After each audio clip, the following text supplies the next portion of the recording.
کیا تم یہ خیال کرتے ہو کہ ہم نے تم کو بے مقصد پیدا کیا ہے اور یہ کہ تم ہماری طرف لوٹ کر نہیں آؤ گے؟ اور یہ دنیا کی زندگی تو صرف کھیل اور تماشا ہے،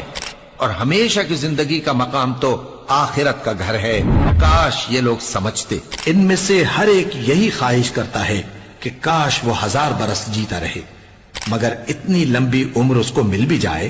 تو اسے عذاب سے تو نہیں چھڑا سکتی۔ ہر شخص کو موت کا مزہ چکھنا ہے، اور تم کو قیامت کے دن تمہارے اعمال کا پورا پورا بدلہ دیا جائے گا، اور سب تمہارے پروردگار کے سامنے صف باندھ کر لائے جائیں گے، اور اعمال کی کتاب کھول کر رکھی جائے گی تو تم گناہگاروں کو دیکھو گے کہ جو کچھ اس میں لکھا ہوگا اس سے ڈر رہے ہوں گے،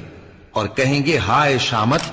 یہ کیسی کتاب ہے کہ نہ چھوٹی بات کو چھوڑتی ہے نہ بڑی کو، کوئی بات بھی نہیں مگر اسے لکھ رکھا ہے،